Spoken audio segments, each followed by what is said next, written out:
Et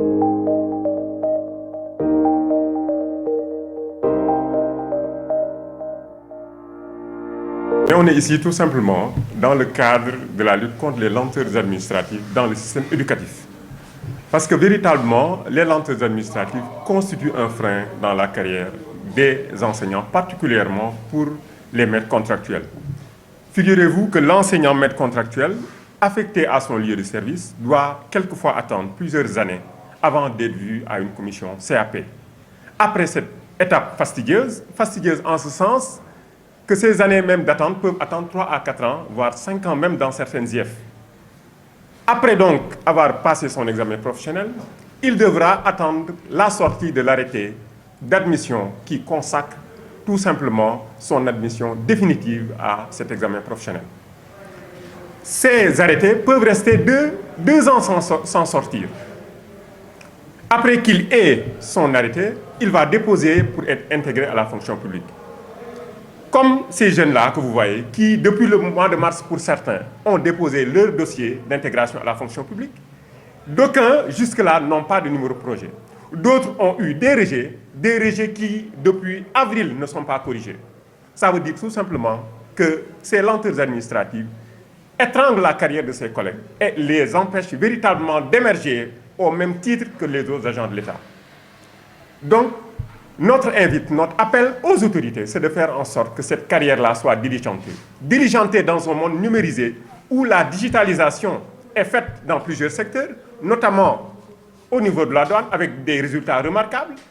L'invite, c'est que tout simplement cette digitalisation se fasse dans la carrière des enseignants, qu'il y ait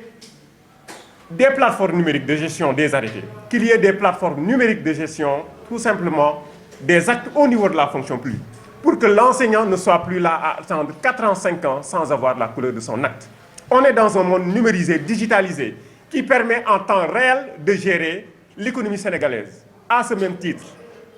on devrait avoir des plateformes qui permettent de gérer la carrière de l'enseignant en temps réel pour que le collègue, qu'il soit à Tambacounda, qu'il soit à Kédougou, qu'il soit à Matam,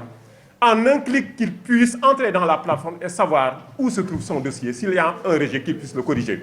C'est ça vraiment l'enjeu de l'heure. L'enjeu de l'heure, c'est l'enjeu, n'est-ce pas, de la diligence dans le traitement de cette carrière-là. Qu'il n'y ait pas de favoritisme pendant que certains attendent leurs actes, mais qu'il y ait d'autres qui passent par des, n'est-ce pas, des voies détournées et qui puissent obtenir leurs actes au bout de 2 mois. Ça s'appelle tout simplement du favoritisme. Et c'est ça qui doit cesser dans la gestion des carrières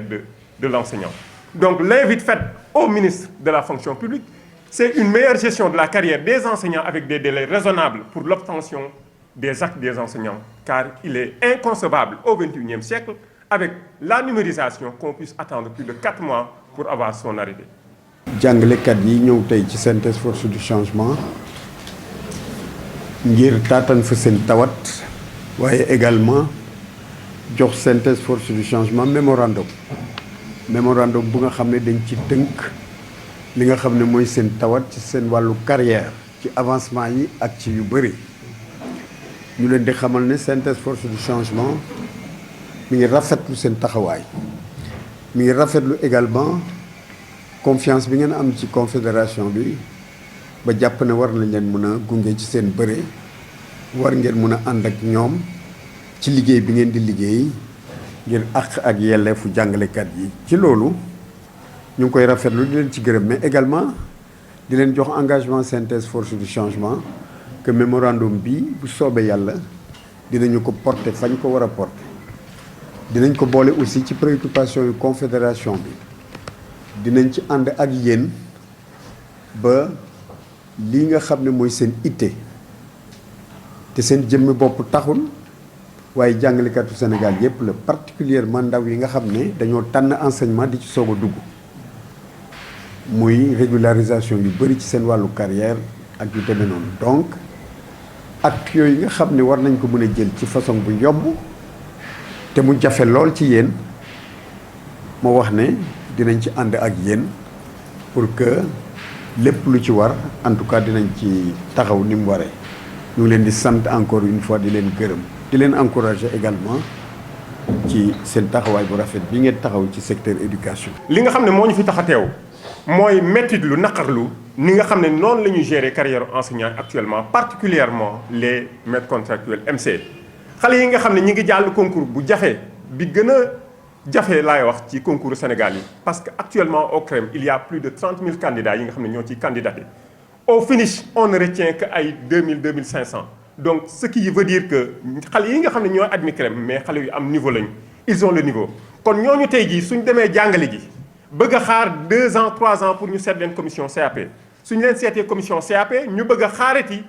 plus d'une année wala 2 ans pour xaar arrêté kon loolu jaadootul kon ni ñuy gérer carrière enseignant Sénégal war nañ ko seetaat suñ admee seen examen professionnel PV yooyu nga xam ne mi ngi nelaw ci yenn IEF yi di nelaw ci yenn IA yi nga xam ne DESCO jotuñ ci pour mën leen defal projet d'arrêté loolu danañ ko ñaawlu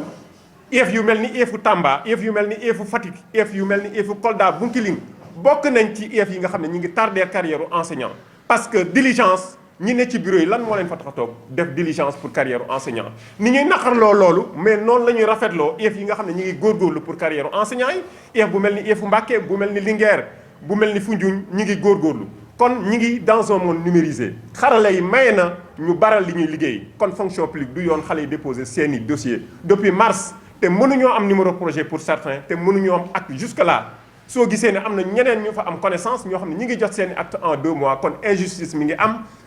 kon fonction publique mi ngi wàcc yoon wi nga xam ne moo ko tax a jóg muy yoonu service public du leen lu dul yemale du leen lu dul tollale du leen lu dul cëslaay goo xam ne cëslaayu tëddee njaaxaanaay la pour ñëpp am égalité de chance dans le traitement des dossiers donc loolu la ñuy naqaru qu'il y ait la diligence dans le traitement des dossiers des enseignants mu am yemale mu am baral parce que jamono toll na ci baral parce que digitalisation may na ko donc la gestion manuelle yi nga xam ne moom la ñu utiliser pour gérer carrière enseignant yi dafa war a deñ jëlee ay dossiers ay IFIA muy réer sax des fois ci yoon wi nañ utiliser la voie numérique Girafe 2 na ko fonction publique def de manière fonctionnelle enseignants yi di ci profiter parce que on est à l'ère du numérique en 2 mois 3 mois 4 mois ñu jot seen acte parce qu'ils le méritent parce qu'ils font leur travail enseignant rek ngay gis 8 heures ma nga classe am di respecter heure kon ñooñu nañ leen jox seen gëdd taxaw ci baral seen carrière parce qu'ils le méritent